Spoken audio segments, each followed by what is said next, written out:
ವಿಶ್ವ ಹಿಂದೂ ಪರಿಷತ್ ಹಾಗೂ ಬಜರಂಗ ದಳದ ವತಿಯಿಂದ ಕೇಂದ್ರ ಹಾಗೂ ರಾಜ್ಯ ಸರ್ಕಾರಗಳಿಗೆ ಮನವಿ.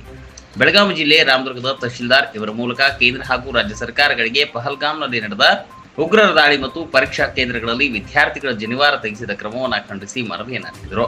ಪಹಲ್ಗಾಮ್ನಲ್ಲಿ ಇಬ್ಬರು ಕನ್ನಡಿಗರು ಹಾಗೂ ವಿದೇಶಿಯರು ಸೇರಿ ಒಟ್ಟು 26 ಅಮಾಯಕ ಜನರು ಉಗ್ರರ ಗುಂಡಿಗೆ ಬಲಿಯಾಗಿದ್ದಾರೆ. ಅಲ್ಲಿ ಭಯದ ವಾತಾವರಣ ಉಂಟಾಗಿದೆ. ವಿಶೇಷವಾಗಿ ಪುರುಷರು ಹಿಂದೂಗಳೆಂದು ಖಚಿತಪಡಿಸಿಕೊಂಡು ಗುಂಡಿನ ದಾಳಿ ಮಾಡಿ ಕೊಲೆ ಮಾಡಿದ್ದು ಅತ್ಯಂತ ಖಂಡನೀಯ. ಶಾಂತಿ ನೆಲೆಸಿದ ಕಾಶ್ಮೀರದಲ್ಲಿ ಸಹಿಸದ ಉಗ್ರರು ಮನುಷ್ಯತ್ವ ಮರೆತು ದಾಳಿ ಮಾಡಿದ್ದು ಭಾರತಾಂಬೆಯ ಮಕ್ಕಳಾದ ನಾವು ಸಹಿಸುವುದಿಲ್ಲ. ಈ ಘಟನೆಯಿಂದ ಪ್ರತಿಯೊಬ್ಬ ಪ್ರಜೆಗೂ ನೋವುಂಟು ಮಾಡಿದೆ, ಕಿಚ್ಚನ್ನ ಎಬ್ಬಿಸಿದೆ. ಹಿಂಸೆಯ ಬೀಜವನ್ನ ಬಿತ್ತುತ್ತಿರುವವರನ್ನ ಪತ್ತೆ ಹಚ್ಚಿ ಕಟ್ಟುನಿಟ್ಟಿನ ಕ್ರಮ ಕೈಗೊಳ್ಳಬೇಕೆಂದು ಆಗ್ರಹಿಸಿದರು. ಅಲ್ಲದೆ ಕರ್ನಾಟಕ ಸರ್ಕಾರ ಶಿವಮೊಗ್ಗ, ಬೀದರ್ ಹಾಗೂ ಧಾರವಾಡದ ಸಿಇಟಿ ಪರೀಕ್ಷಾ ಕೇಂದ್ರಗಳಲ್ಲಿ ಪವಿತ್ರ ಜನಿವಾರವನ್ನ ಧರಿಸಿದ ವಿದ್ಯಾರ್ಥಿಗಳನ್ನ ಸಿಇಟಿ ಪರೀಕ್ಷೆ ಬರೆಯುವುದಕ್ಕೆ ಅವಕಾಶ ನೀಡದೇ ಇರುವುದು ಮತ್ತು ವಿದ್ಯಾರ್ಥಿಗಳ ವಿರೋಧದ ನಡುವೆಯೂ ಜನಿವಾರ ಕತ್ತರಿಸಿ ತೆಗೆಸಿದ ಸರ್ಕಾರದ ಕ್ರಮ ಅತ್ಯಂತ ಖಂಡನೀಯ ಹಾಗೂ ಅಕ್ಷಮ್ಯ ಅಪರಾಧ. ಸರ್ಕಾರದ ನಡವಳಿಕೆಯನ್ನ ತೀವ್ರವಾಗಿ ರಾಮದುರ್ಗ ಮಂಡಳದ ವಿಶ್ವ ಹಿಂದೂ ಪರಿಷತ್, ಬಜರಂಗ ದಳ ಮತ್ತು ಹಿಂದೂ ಪರ ಸಂಘಟನೆಗಳು ತೀವ್ರವಾಗಿ ಖಂಡಿಸುತ್ತದೆ. ಸಂಬಂಧಪಟ್ಟಂತಹ ಅಧಿಕಾರಿಗಳ ಮೇಲೆ ಕರ್ನಾಟಕ ಸರ್ಕಾರ ಕಠಿಣ ಕ್ರಮ ಜರುಗಿಸಿ ವಿದ್ಯಾರ್ಥಿಗಳಿಗೆ ನ್ಯಾಯ ಒದಗಿಸಿಕೊಡಬೇಕೆಂದು, ಈ ತರಹದ ಘಟನೆಗಳು ಮರುಕಳಿಸದಂತೆ ನೋಡಿಕೊಳ್ಳಬೇಕೆಂದು ಆಗ್ರಹಿಸಿದರು. ಈ ಸಂದರ್ಭದಲ್ಲಿ ಪ್ರಕಾಶ್ ಸುಳಿಭಾವಿ, ಅಧ್ಯಕ್ಷರು ವಿಶ್ವ ಹಿಂದೂ ಪರಿಷತ್, ವಿಕೆ ಜೋಶಿ, ಅಮರ್ ದೂತ್, ಎಸ್ಎನ್ ಸರಡಗಿ ಇನ್ನಿತರರು ಉಪಸ್ಥಿತರಿದ್ದರು. ವರದಿ ಆಫ್ತಾಬ್ ಸರ್ಮುಲ್ಲಾ, ರಾಮದುರ್ಗ. ಬೇರೆ ಬೇರೆ ಕಡೆಗಳಲ್ಲಿ ಜನಿವಾರವನ್ನು ತೆಗೆದಿದ್ದು ಹಾಗೂ ಅದನ್ನು ಜನಿವಾರಕ್ಕೆ ಅಪಮಾನ ಮಾಡಿ ಅದನ್ನು ಕತ್ತರಿಸಿ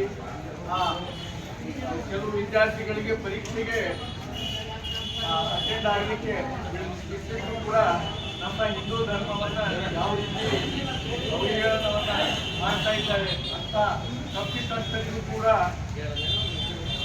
ಉಗ್ರ ಶಿಕ್ಷೆ ಆಗಬೇಕು.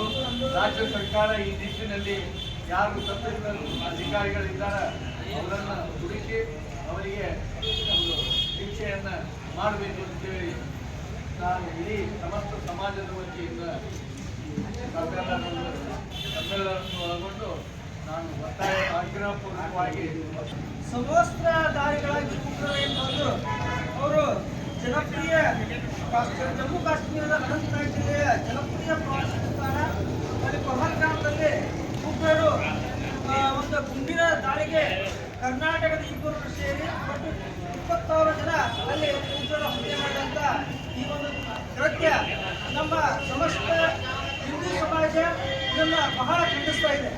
ಮುಖ್ಯವಾಗಿ ಈ ಒಂದು ಅತ್ಯಂತ ಶಾಂತಿಪ್ರಿಯವಾಗಿ ನೆಲೆಸಿದಂಥ ಜಮ್ಮು ಕಾಶ್ಮೀರ ನಮ್ಮ ಪ್ರಧಾನಿಗಳಾದ ಮೋದಿಜಿಯವರು 370 ಆ್ಯಕ್ಟನ್ನು ಅಲ್ಲಿ ಜಾರಿಗೊಳಿಸಿದ ನಂತರ ಅಲ್ಲಿ ಮತ್ತು ಕಟ್ಟುನಿಟ್ಟಿನ ಒಂದು ಕ್ರಮಗಳನ್ನು ಕೈಗೊಂಡ ನಂತರ ಅಲ್ಲಿ ಒಂದು ಶಾಂತಿ ನೆಲೆಸಿದ್ರು. ಈ ಒಂದು ಶಾಂತಿ ನೆಲೆಸಿದಂಥ ಒಂದು ಸಂದರ್ಭದಲ್ಲಿ ಉಗ್ರರು ಯಾವ ರೀತಿ ಅಲ್ಲಿ ದಾಳಿ ಮಾಡಿದಾರಪ್ಪ ಅಂತಂದ್ರೆ ಅಲ್ಲಿ ದಾಳಿ ಮಾಡೋಕ್ಕಿಂತ ಪೂರ್ವದೊಳಗೆ ಉಗ್ರರು ಕೇಳ್ತಾರ ಅಲ್ಲಿ ಪ್ರವಾಸಿಗಳನ್ನ, ನೀನು ಮೊಟ್ಟಗಳನ್ನ ಮೇಲೆ ಗುರುತಿನ ಚೀಟಿ ಅಥವಾ ಆಧಾರ್ ಕಾರ್ಡ್ ಅನ್ನು ತೋರಿಸ್ಬೇಕು ಅಂತ ಕೇಳ್ತಾರ. ಆ ತೋರಿಸಿದ ನಂತರ ನೀವು ಇದನ್ನ ಪಠಣ ಮಾಡಬೇಕು ಅಂತ ತಿಳ್ಕೊಂಡು ಅವ್ರಿಗೆ ಹೇಳ್ತಾರ. ಆಮೇಲೆ ಕಲ್ಮಾ ಪಠಣ ಮಾಡ್ಲಿಕ್ಕೆ ಅಂತಂದ್ರೆ ಅವರಿಗೆ ಅವರು ಧರಿಸಿದಂಥ ಉಡುಪುಗಳನ್ನು ತೆಗಿಸಿ ಅವರು ಶುದ್ಧಿ ಮಾಡ್ಯಾರೋ ಇಲ್ಲ ಅಂತ ಕನ್ಫರ್ಮ್ ಮಾಡಿಕೊಂಡು ಅವರು ಹಿಂದೂಗಳ ಅದಾರೋ ಇಲ್ಲ ಅಂತ ಕನ್ಫರ್ಮ್ ಮಾಡಿಕೊಂಡು ಹಿಂದೂಗಳೇ ಆಗಿದ್ದಂಥ ಸಂದರ್ಭದಲ್ಲಿ ನೇರವಾಗಿ ಗುಂಡಿನ ಒಂದು ದಾಳಿಯನ್ನು ಮಾಡಿ ಅಮಾಯಕರ ಜನರನ್ನ ಅವ್ರು ಬಲಿ ತೆಗೆದುಕೊಂಡಾರ.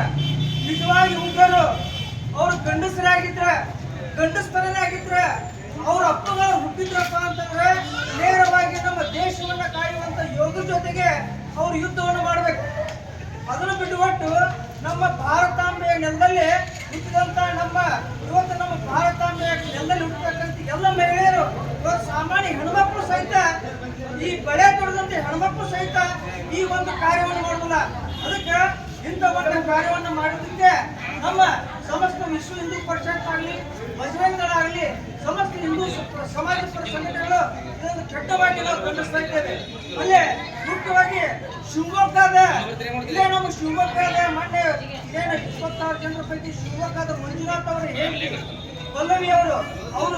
ಪಲ್ಲವಿ ಮತ್ತು ಮಂಜುನಾಥ ಅವರ ಮಗ 3 ಜನರು ಪ್ರವಾಸಕ್ಕೆ ಹೋದಂತ ಸಂದರ್ಭದಲ್ಲಿ ಪಲ್ಲವಿ ಅವರ ಸಮಕ್ಷಮದಲ್ಲಿ ಅವ್ರ ಗಂಡನ ಗುಂಡಾಕ್ತಾರ.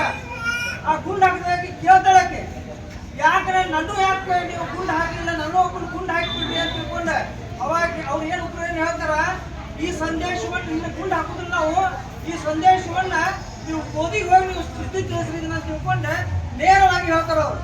ಅಂದ್ರೆ ಇದು ನಮ್ಮ ಹಿಂದುತ್ವದ, ನಮ್ಮ ಹಿಂದೂಗಳ ಒಂದು ನಮ್ಮ ಬಲಾಢ್ಯವನ್ನು ಪ್ರದರ್ಶನಕ್ಕೆ ನಾವು ಮಾಡಿರುವಂತ ಸಂದರ್ಭದಲ್ಲಿ ಅದಕ್ಕೆ ನಾವು ಹಿಂದೂಗಳೆಲ್ಲ ಒಗ್ಗಟ್ಟಾಗಬೇಕು.